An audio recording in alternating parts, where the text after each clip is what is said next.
आजकल परिवर्तित जीवनযাত্রার কারণে অনেকেই অল্প বয়সে চুলের বিভিন্ন সমস্যার সম্মুখীন হচ্ছেন। বিশেষ করে চুল পড়া, শুষ্কতা, পাকা চুল, খুশকির মতো নানান সমস্যায় ভুগছেন অনেকেই। তাই কেউ কেউ এই সমস্ত সমস্যা থেকে মুক্তি পেতে বাজার থেকে কেমিক্যাল ইনক্লুডেড প্রোডাক্ট এনে ব্যবহার করতে শুরু করেছেন।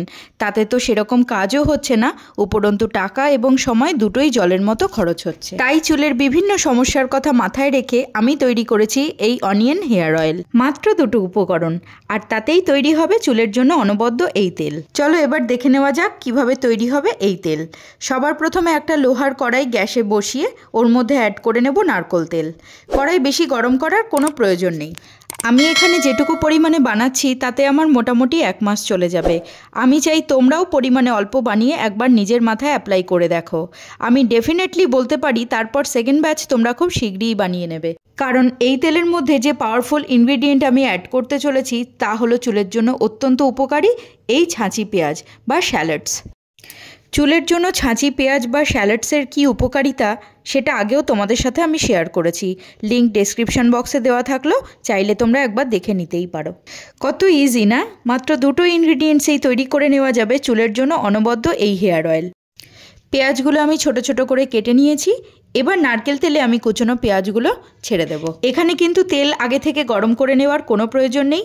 তেল দেওয়ার পরপরই কুচনো পেঁয়াজটা তেলের মধ্যে দিয়ে দিতে হবে। তারপর গ্যাসের ফ্লেমটা লোতে রেখে পেঁয়াজটা ক্রমাগত নাড়াচাড়া করে যেতে হবে।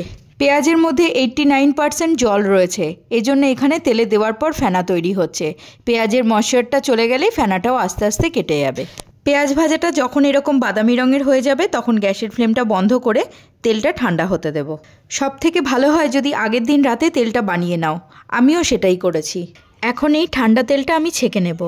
গরম অবস্থায় ছাঁকতে গেলে কিন্তু ছাঁকনিটা ফুটো হয়ে যেত, তাই ঠান্ডা করে নিয়েই আমি ছাঁকছি। তৈরি হয়ে গেল অসাধারণ অনবদ্য চুলের জন্য অত্যন্ত উপকারী এই তেল। এবার এই তেলটার পুষ্টিগুণ আরও কয়েক গুণ বাড়িয়ে তুলতে আমি এর মধ্যে অ্যাড করছি কয়েকটা মেথি দানা। এখন এই মেথি দানাগুলোকে শিশির মধ্যে নিয়ে নিচ্ছি। এরপর এর ওপর দিয়ে আমি তেলটা ঢেলে দেবো। মেথি দানাগুলো ধীরে ধীরে তেলটার মধ্যে ইনফিউজ হতে থাকবে, আর এই তেলটার কার্যকরী ক্ষমতা আরও দ্বিগুণ মাত্রায় বাড়িয়ে তুলবে। কারণ মেথির মধ্যে থাকা নিউট্রিয়েন্টস হেয়ার ফলিকেলকে স্ট্রং করতে দারুণভাবে সক্ষম। এবার যেটা করব সেটা হলো এই তেলটা রোদে দিয়ে ব্যবহার করব।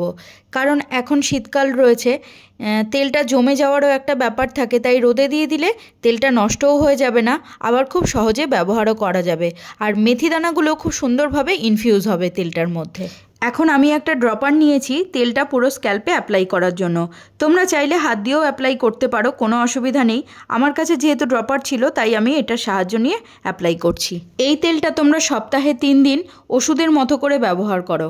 যাদের অতিরিক্ত চুল ঝরে পড়ছে তারা রাতারাতি রেজাল্ট হয়তো দেখতে পাবে না ঠিকই, কিন্তু অ্যাপ্লাই করতে থাকো, আশা করি ভালো রেজাল্ট ঠিক দেখতে পাবেই। আর যাদের ধরো শ্যাম্পু করার পর চুলটা দেখতে খুব রাফ লাগে, তারা অবশ্যই শ্যাম্পু করার 1 ঘন্টা আগে এই তেলটা মাথায় অ্যাপ্লাই করো, দেন শ্যাম্পু করো। এবার বলি কারা কারা অ্যাপ্লাই করতে পারবে এই তেলটা। 5 বছরের ঊর্ধ্বে ছেলে মেয়ে উভয়ই অ্যাপ্লাই করতে পারো। আমি আর আমার ছেলে অ্যাপ্লাই করি নিয়মিতই, আর দারুণ রেজাল্ট কিন্তু এই তেলটা থেকে পাই। আমার ছেলে বলে চুলটা কিন্তু মা দিন দিন দারুণ সফট হয়ে যাচ্ছে আমার। সপ্তাহে 3 দিন শ্যাম্পু করার মাত্র 1 ঘন্টা আগে অ্যাপ্লাই করে নাও এই তেল।